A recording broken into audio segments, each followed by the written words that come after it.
Bonjour à toutes et à tous. Bon, je suis un peu ému parce que c'est le premier Tech Time que nous lançons.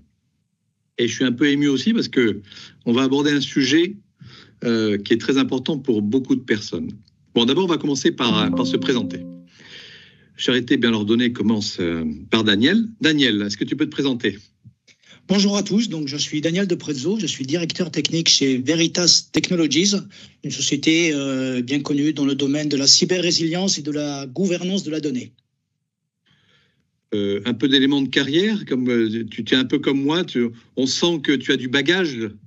Oui, j'ai un peu de bagage. Effectivement, je suis dans ce domaine-là depuis environ 25 ans, dans lequel j'ai exercé différents rôles. J'ai commencé comme consultant, donc j'ai installé des solutions, j'ai testé des PRA, j'ai eu le plaisir de tester des pendant prises d'activité pendant les week-ends, pendant les nuits, et de corriger. Donc voilà, c'est quelque chose que je connais relativement bien. Ah, c'est pour ça que tu as des petits yeux, parce qu'on sent que tu n'as pas toujours dormi. J'ai pas toujours bien dormi. Donc, et moi, Nicolas Dufour, donc je suis directeur de la stratégie business chez Cloud Temple. Et l'originalité, c'est que j'ai passé 40 ans en tant que DSI adjoint ou CTO au ministère de la Justice, au ministère de l'Écologie, au ministère de l'Intérieur, au ministère des Finances. Je travaillais à Bruxelles. Donc voilà, j'ai une carrière où la résilience pour moi a été un objectif, où aussi, vous voyez, j'ai des petits yeux parce que j'ai connu des moments difficiles. Ce que je vous propose aujourd'hui, alors vous pouvez poser des questions, bien sûr, tout au long de ce webinaire, et nous y répondrons, Daniel et moi, avec grand plaisir. On va décomposer un petit peu ce webinaire très simplement on va vous parler de choses vécues avec Daniel, pour commencer, parce que les petits yeux sont l'héritage de choses vécues.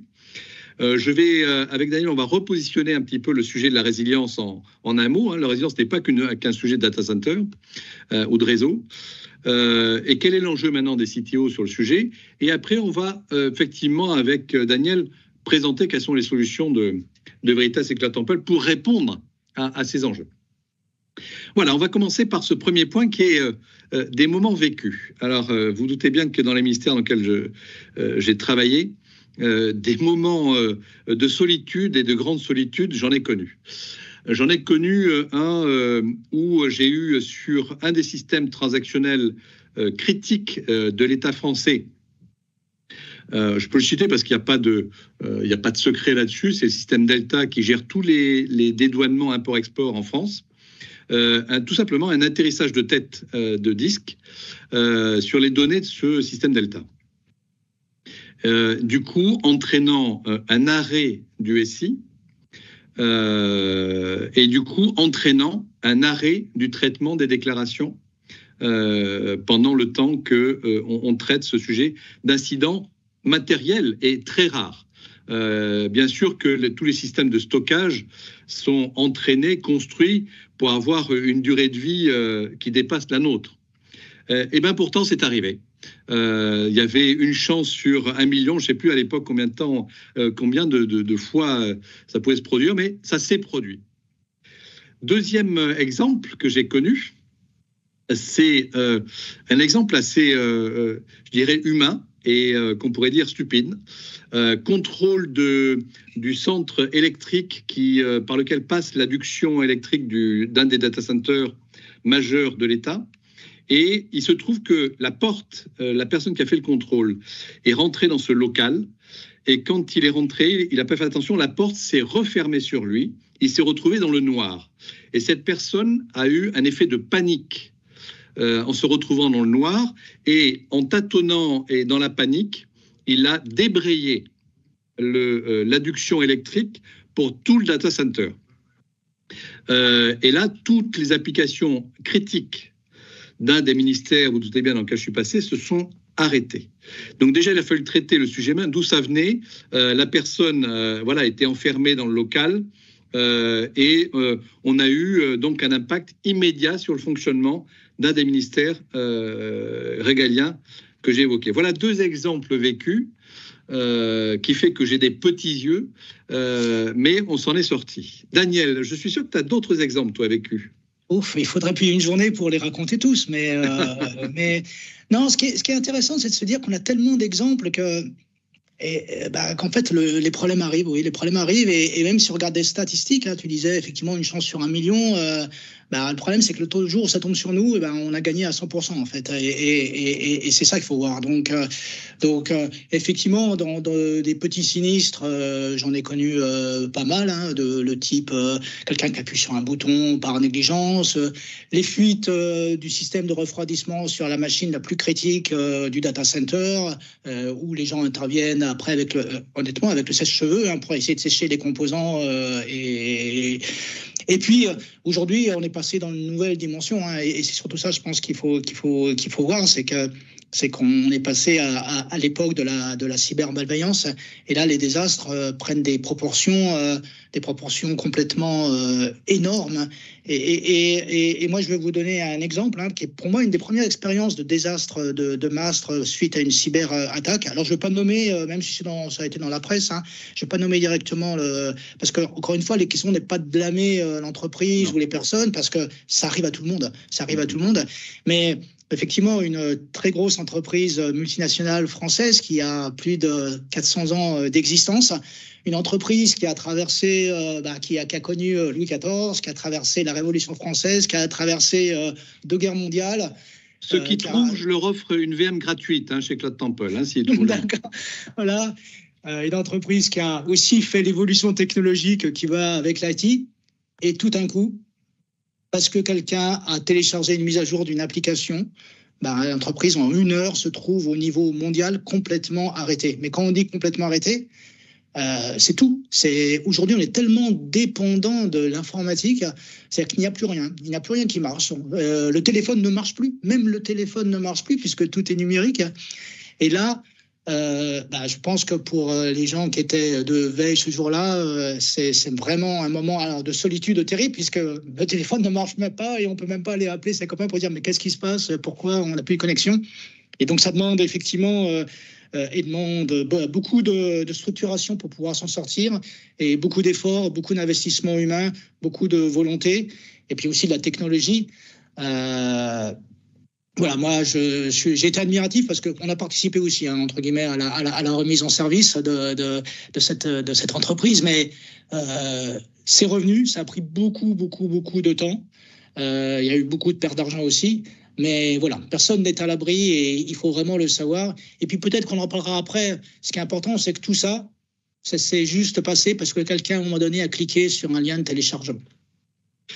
C'est avec la complexité de reprise après désastre, tel qu'on l'illustre. Moi, finalement, ce que je retire de tous ces exemples qu'on a vécus, Daniel et moi, c'est que ça met en exergue la qualité humaine pour traiter et répondre à ces désastres.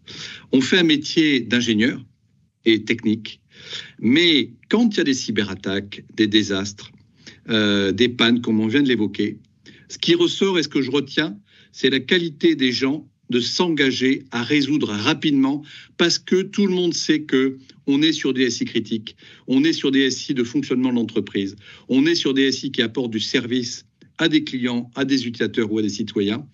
Et pour moi, ça a été chaque fois, au final, une formidable aventure humaine. Et voilà, je voulais en parler parce que c'est important quand on vit ces événements-là. Maintenant, on va, pour donner un peu d'épaisseur au sujet, on va présenter un petit peu quelles sont la résilience qui se décline à plusieurs niveaux.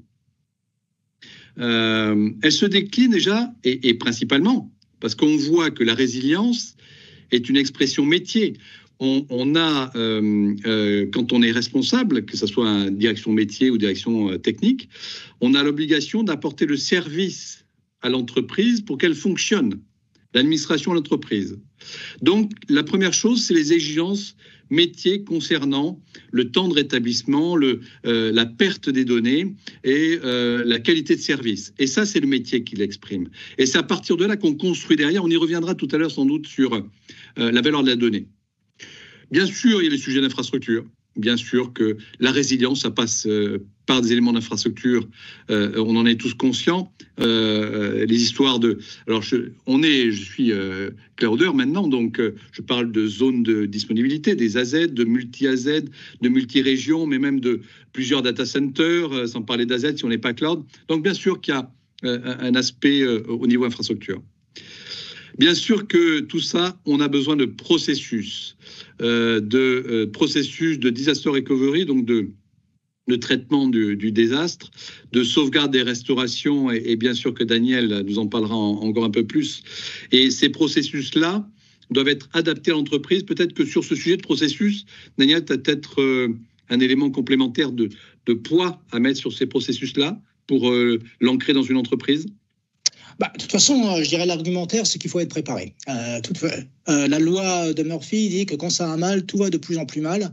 Donc, tout ce qu'on aura laissé un peu flou, le jour où il faudra mettre en place le plan de reprise, qu'il soit d'ailleurs sur un élément mineur ou majeur ou critique, encore une fois, tout va s'accumuler pour que ça soit pas facilité. Donc, de toute façon, ce qui est clair, c'est qu'il faut être préparé. Préparé, ça veut dire qu'il faut automatiser au maximum, parce qu'encore une fois le facteur humain est important, et l'humain sous stress va avoir il va y mettre toute la bonne volonté, mais il va être sous stress, donc il va peut-être quelquefois un peu rater quelques actions ou mal les synchroniser. Puis il y a aussi la coordination entre toutes les équipes, parce qu'aujourd'hui l'IT est très très compliqué. L'IT il est dans le data center, il est dans le cloud, il y a du virtuel, il y a du physique, il y a la base de données, donc il y a un tas de choses. Il y a le réseau évidemment aussi. Tout à l'heure je parlais de la téléphonie, donc effectivement il va falloir synchroniser toutes ces équipes, et si tout ça n'a pas été répété de multiples fois et documenté, il y a toutes les chances que le plan de reprise prenne beaucoup plus de temps que ce qu'il avait été imaginé. Je dirais que le meilleur taux de réussite possible ne peut pas être supérieur à celui qui a été testé. Il n'y a rien qui fera pour que ça aille ce jour-là qu'on ait une chance que tout se passe mieux que prévu. Tout va se passer moins bien que prévu. Il faut se le dire. Je ne suis pas dépressif, je ne suis pas pessimiste, mais c'est une réalité. C'est la loi. C'est une bonne maxime. Voilà, donc c'est une bonne maxime. Donc dites-vous que si vous avez réussi un test en week-end à faire un plan de reprise en 12 heures, le jour J, au mieux, vous mettrez 12 heures. N'espérez pas mettre 8 heures. Bien, on ne désespère pas. Mais donc on n'a pas les processus, bien sûr que c'est un sujet hyper important. Bien sûr que la résilience se traduit aussi dans les applications, la manière de concevoir les applications. Quand vous faites plusieurs frontaux, quand vous avez des dispositifs de disponibilité des bases de données. Donc c'est au niveau de la conception, avec peut-être une nouvelle discipline qui a un nom qui fait un peu peur, le chaos engineering, ou l'ingénierie du chaos. C'est cette capacité dans le code à prévoir justement la résilience au niveau application. C'est une nouvelle discipline qui est très intéressante.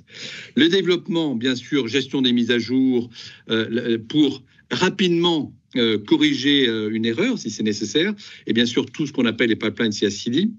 Et bien sûr, au niveau des opérations, la capacité de superviser à tous les niveaux et de suivre les performances sont des éléments essentiels de supervision et de maîtrise de la résilience. Donc on voit bien que cette résilience se décline à plusieurs niveaux. Et d'où la complexité qu'on évoquait tout à l'heure avec Daniel. Mais du coup, quel est l'enjeu pour un CTO, pour un directeur de la prod maintenant sur la résilience?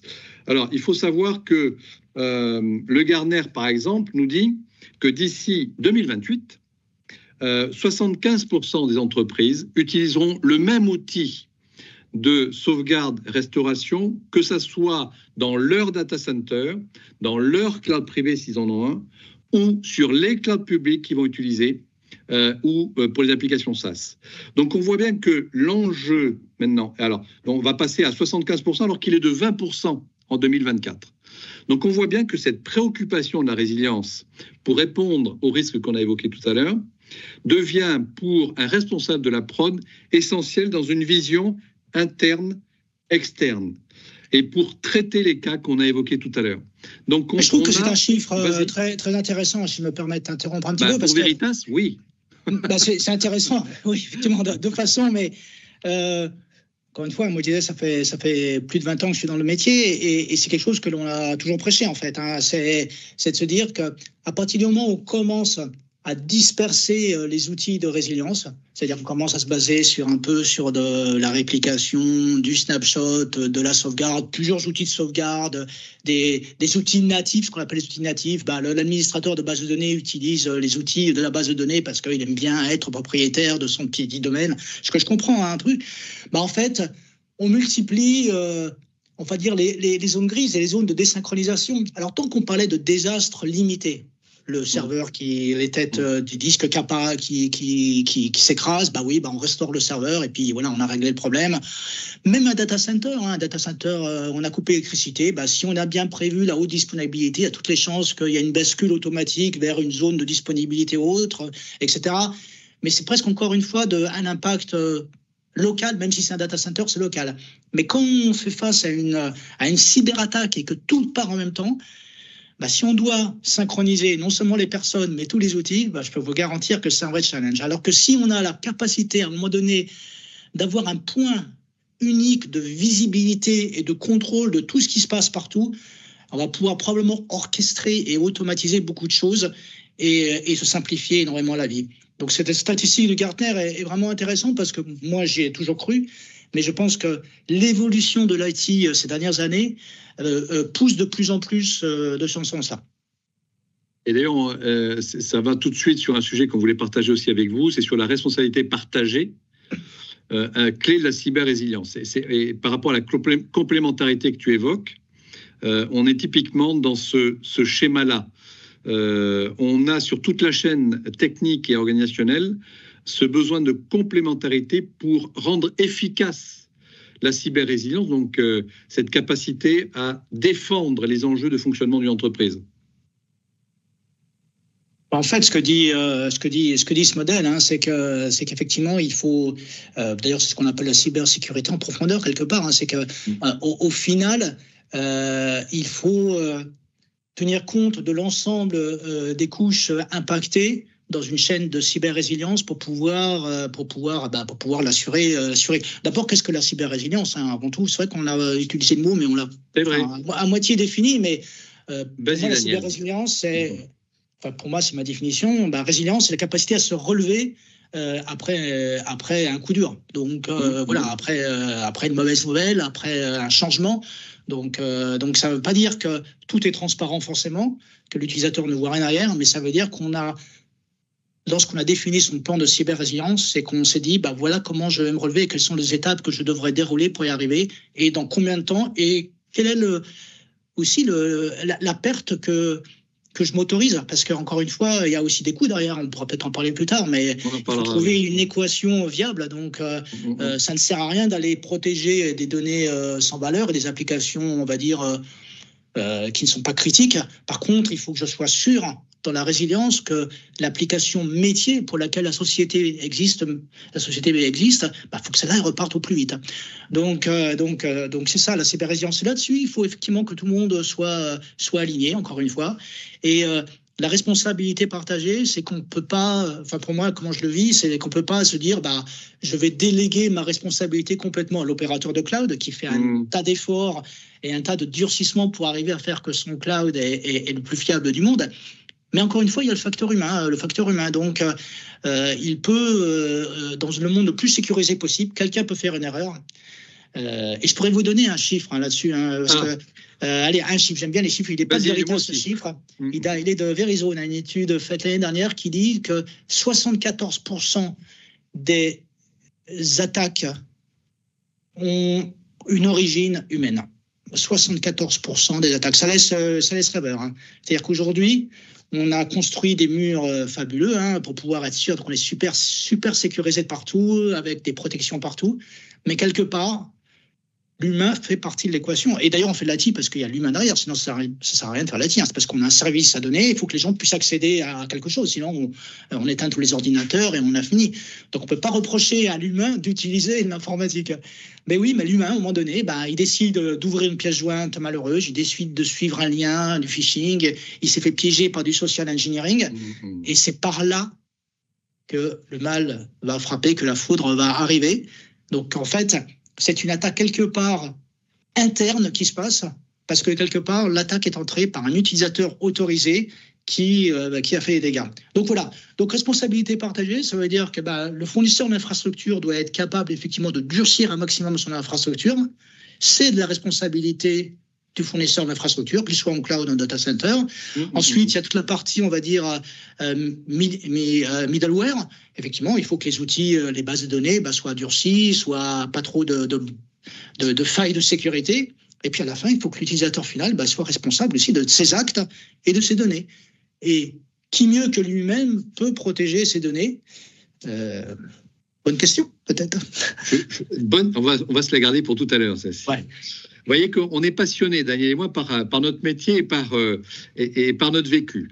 On va terminer du coup ce webinaire parce que on passerait toute la journée avec vous, mais vous avez aussi d'autres choses à faire.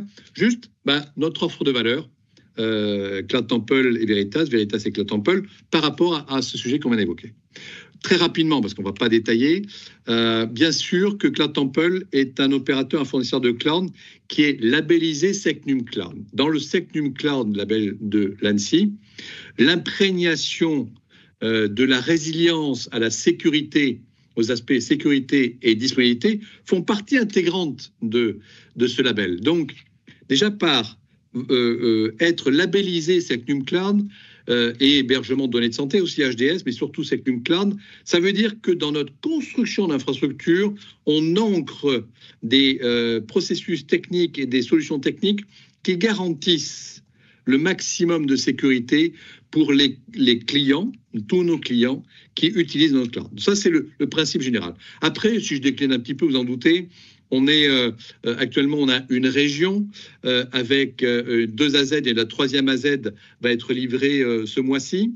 On a l'ambition d'ici 2025-2026 d'ouvrir une 2e région avec 2 et 3 AZ, même dispositif, qu'on a une capacité d'offre, bien sûr, active-active sur le même data center ou active-active sur plusieurs data centers, donc plusieurs AZ, ou active-passif sur plusieurs AZ. Voilà, on a un panel de solutions avec nos infrastructures et nos produits cloud qui nous permettent d'avoir des temps de reprise de plus en plus courts suivant les options qui sont retenues par le client.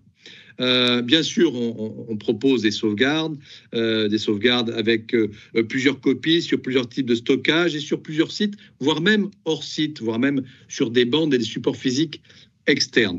Voilà, sans entrer dans le détail, vous doutez bien que les stockages sont redondés, les données sont dupliquées, c'est ce que je viens d'évoquer, sur les accès réseau, bien sûr, la duplication des adductions électriques, des adductions réseau, avec des débits suffisants pour pouvoir secourir, recourir et apporter ce service, quelles que soient des perturbations fortes au niveau de l'application, de son hébergement ou au niveau du data center. Voilà en quelques mots les capacités et l'offre de valeur de Cloud Temple en lien avec cette résilience. Daniel, à toi, je te passe la parole pour Veritas, du coup. Merci. Moi, je vais réagir à une réaction qu'il y a eu en ligne, on l'aurait préparé, on n'aurait pas fait mieux. Quelqu'un qui nous envoie un commentaire en disant « Attention, il ne suffit pas de réaliser des sauvegardes, il faut tester les restaurations dans un environnement tiers régulièrement. » avec des... Oui, bien évidemment. Et d'ailleurs, si vous regardez un peu ce que disent les analystes aujourd'hui, on avait dans le passé des études sur la sauvegarde, sur la data protection, et aujourd'hui, on parle bien de cyber-résilience. Ça veut dire qu'on pense cyber-recovery. Aujourd'hui, penser une solution de sauvegarde sans penser avant tout la cyber-recovery, ça serait complètement un échec total. Donc oui, aujourd'hui, on fait un design de solution de protection des données, non pas uniquement en vision de la sauvegarde, mais il faut la penser complètement en vue de la restauration et de la reprise d'activité. Et ça, c'est vraiment un point fondamental. Alors, la technologie là-dedans, il y en a des milliers, peut-être pas des milliers, non, il y en a un certain nombre de technologies. En tout cas, aujourd'hui, il y a vraiment 2 technologies il y a 3 technologies, en fait, je veux dire, qui prennent vraiment le dessus dans cette démarche. La première, c'est ce qu'on appelle l'immuabilité. Donc, l'immuabilité, c'est la capacité d'avoir des sauvegardes qui soient qu'il soit verrouillé et qu'il ne soit pas modifiable. Ça veut dire que normalement, l'idée, c'est de se dire qu'un cybermalveillant ne peut pas aller s'attaquer aux sauvegardes, ne peut pas les effacer, ne peut pas les corrompre. Donc ça, c'est la première chose. La deuxième chose qui est très importante, c'est ce qu'on appelle l'IRE. C'est la mise à disposition d'un environnement de recouvrement isolé. Isolé, le mot le plus important. Un recouvrement isolé, ça veut dire que c'est un environnement auquel on ne peut absolument pas accéder depuis l'extérieur.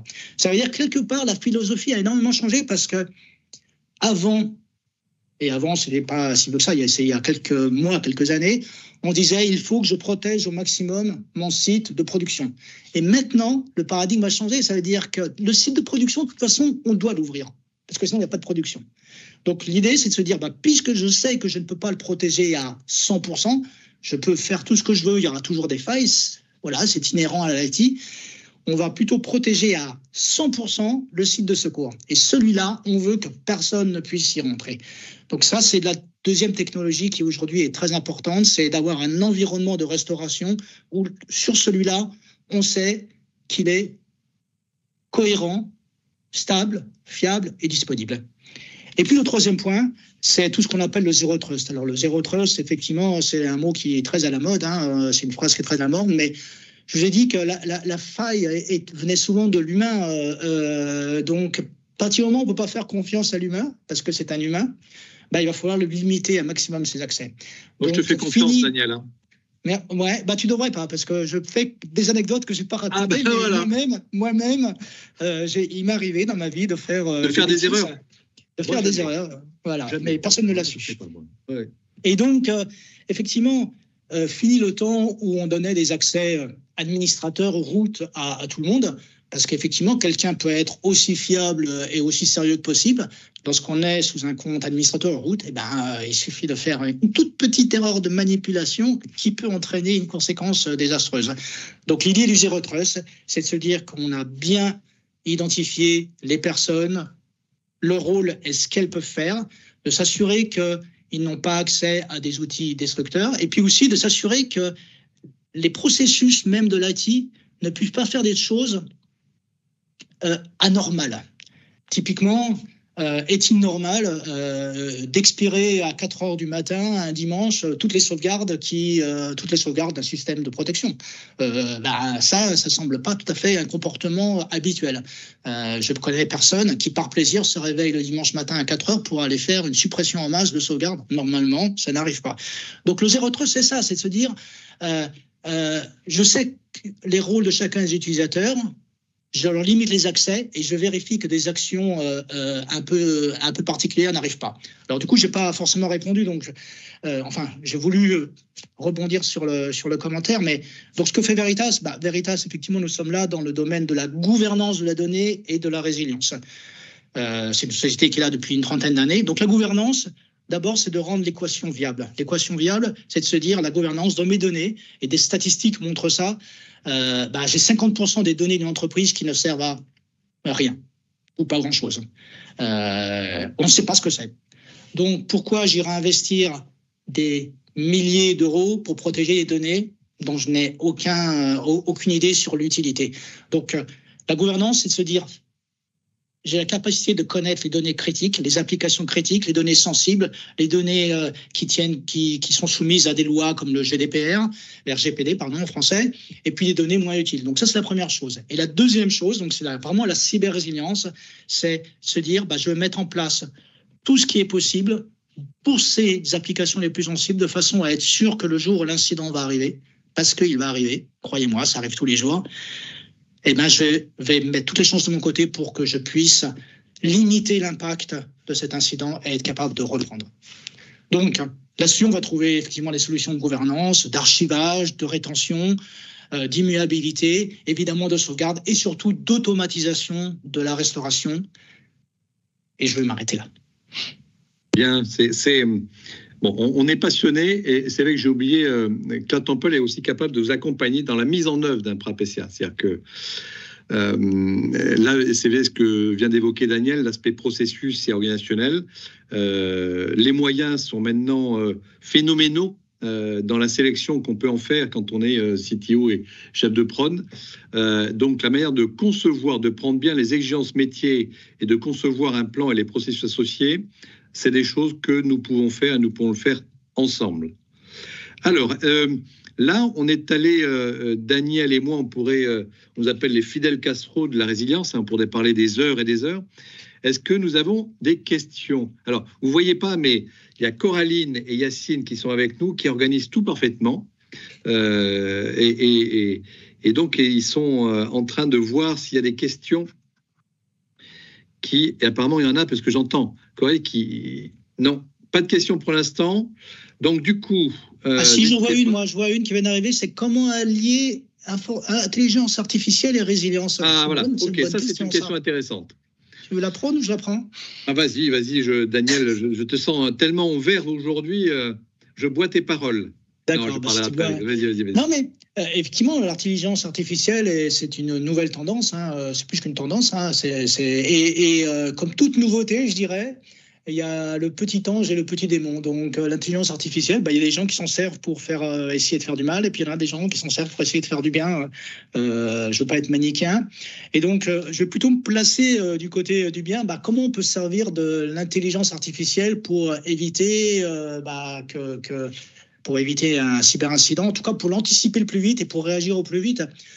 Il y a plein de façons, en fait, et c'est souvent sur de l'étude comportementale qu'on va l'utiliser, en fait. Et si je prends, par exemple, nos solutions, les solutions de Veritas, je prends des exemples, c'est souvent plus parlant. On a un exemple où, je vous ai parlé tout à l'heure, est-il normal que quelqu'un se réveille à 4 heures du matin pour effacer des sauvegardes? Ce que fait notre outil, en fait, c'est qu'il va estimer par défaut que ce n'est pas normal. Et donc, qu'est-ce qu'il va faire? Il va non seulement ne pas exécuter l'ordre, mais il va s'auto-protéger en mettant en place, si ce n'a été déjà fait, de l'authentification multifacteur et de l'authentification multipersonne. Donc, en fait, on va se dire à un comportement déviant par rapport à l'habitude d'une entreprise, je vais rajouter des personnes dans la chaîne de validation de façon à être sûr que cette action est une bonne action. Après, on peut parler de détection d'anomalies. C'est quoi la détection d'anomalies? Il y a un mot qui est très sympa en ce moment, c'est le calcul de l'entropie. Alors, l'entropie, c'est quoi? C'est la mesure du désordre. L'entropie dans les données, c'est quoi? C'est des fortes variations dans les données. Une forte variation dans les données est rarement le signe que tout se passe bien. Parce que normalement, quand on met une application en place avec les données qui vont bien, au début, il y a beaucoup de changements puisqu'on la met en place, on alimente. Et puis après, ça vit avec un taux de changement 5%, 10%, etc. Si tout d'un coup, il y a un taux de changement très, très élevé de 80% des données, ce n'est pas bon signe. Ou alors, il y a une opération IT qui a été prévue, mais dans ce cas, tout le monde devrait le savoir et ça ne devrait surprendre personne. Ou alors, c'est que quelqu'un est en train, par exemple, de chiffrer toutes les données avec un ransomware. Donc, typiquement, voilà les façons où l'intelligence artificielle peut aider à anticiper. C'est comportement anormal au niveau de l'utilisateur et comportement anormal au niveau du fonctionnement de l'IT lui-même. Après, il y a plein d'autres façons dont on peut l'utiliser, mais typiquement, aujourd'hui, l'intelligence artificielle est un outil pour anticiper et pour limiter l'impact de toute la cybermenace. Tout ça est passionnant. C'est avec l'IA est au début de nous sommes au début de l'ère de l'IA à cette échelle-là, même s'il existe depuis des dizaines d'années en termes de solutions techniques. Elle se porte maintenant au niveau de toutes les strates de fonctionnement de la société, publique, privée, personnelle et professionnelle. Elle va effectivement, c'est un formidable outil qui va permettre de démultiplier certaines analyses de comportement. Qui va être utilisé aussi bien au niveau de la résilience, bien sûr, que des niveaux des processus métiers, commerciaux, support. On est vraiment dans une ère formidable et je dois avouer qu'on a une chance quand on est, comme toi et moi, dans ce secteur du numérique, où on pensait déjà avoir vécu plein de révolutions très récentes avec le cloud, la transformation, toutes les innovations qu'on a, l'IoT, le blockchain, etc. Et bien voilà, on a une nouvelle vague encore d'innovation qui va enrichir notre panel, mais qui va encore nécessiter quelques années de maîtrise des risques associés à cette nouvelle technologie, des peurs que ça peut engendrer. En tout cas, sachez que nous, on l'intègre complètement, nous, en tant qu'entreprise et en tant que personne, dans nos offres de services. Ça fait partie des enjeux que nous devons relever. Je regarde Coralie, est-ce qu'on est dans le timing? Parfait, on est dans le timing. Est-ce qu'on n'a pas de questions supplémentaires pour l'instant dans le menu? Ok. Je pense qu'on peut passer à un élément peut-être de conclusion sur cette demi-heure passée ensemble. Daniel, je te passe la main sur la conclusion et puis moi je ferai ma conclusion en lien avec la tienne. Voilà, qu'est-ce qu'on retient de cet échange tous les deux ce matin et quels sont les messages finalement forts qu'on veut passer? Alors moi, les messages forts que je passerai, c'est pas d'improvisation dans l'IT et surtout dans la cyber-résilience. Il faut que tout soit documenté, orchestré et préparé. Le deuxième message, c'est mettez en place des techniques quelquefois juste de bon sens, que vos serveurs et vos systèmes soient patchés aux dernières versions, n'ouvrez pas l'accès à tout le monde à n'importe quoi. Encore une fois, là, je parlais de zéro trust, de comportement utilisateur. Et le dernier conseil, vraiment, c'est attention à l'utilisateur. Encore une fois, il faut les éduquer. Quand je dis éduquer, ça veut dire qu'il faut que chaque utilisateur et de l'IT et comprenne le pouvoir qu'il a entre ses mains, que l'on soit dans le cercle informatique ou que l'on soit le simple utilisateur à l'extérieur. Encore une fois, il faut communiquer là-dessus, il faut éduquer, il faut faire des tests. Nous, par exemple, chez Veritas, régulièrement, nous fait des tests de phishing.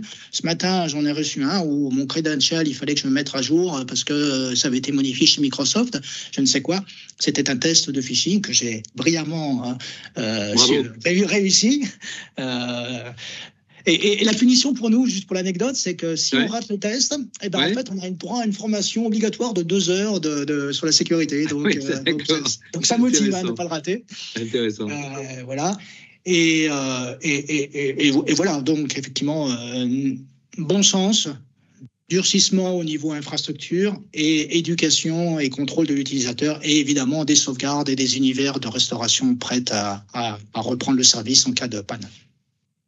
Alors, c'est très bien parce que ma conclusion va être complémentaire à la tienne. Ce que je pense qu'il faut retenir de nos expériences passées et du coup nous projeter dans le futur par rapport à ça, c'est que il faut faire tout ce que dit Daniel. Moi, tout ce que dit Daniel, je l'applique. Je m'efforce. Et surtout, ce qu'il faut faire, c'est parce qu'on aura des incidents.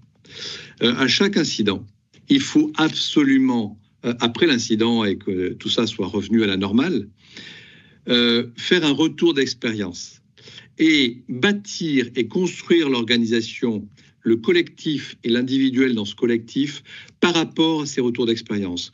Comment on a traité? Quels sont les processus à améliorer? Quelles sont les personnes leaders qui ont réussi à coordonner, qui ont réussi à agir, qui ont réussi avec leur expertise pointue sur tel sujet? Et on voit en fait que le traitement après incident de cette gestion de la résilience est un formidable vecteur d'amélioration continue d'une organisation, de ses processus et en tant qu'entreprise, de ses produits et de ses services. Donc, oui, sur le moment, c'est difficile à vivre. Bien sûr, beaucoup de tension, beaucoup de crispation, beaucoup de stress. Mais quand on s'en sort, et après 40 ans de métier, on s'en est toujours sorti. Donc on s'en sort, et on s'en sort à cause de ce que j'évoquais tout à l'heure, la qualité des hommes. Mais derrière le rétex est un formidable levier pour améliorer le collectif, l'individu et l'offre de service du coup au final qui est faite. Voilà pour ce premier webinaire. Je suis très heureux. C'était très sympathique, Daniel. J'ai adoré échanger avec toi sur ce sujet. On est très complémentaires sur la manière d'intervenir. Je propose qu'on monte. C'est un sujet que tout le monde doit traiter, mais par rapport à ce que j'ai évoqué aujourd'hui avec vous, vous devriez trouver quel est le prochain sujet du Tech Time. Merci beaucoup à vous tous. Je vous souhaite une bonne fin de journée et au prochain Tech Time, bien sûr. Merci à tous, au revoir. Au revoir.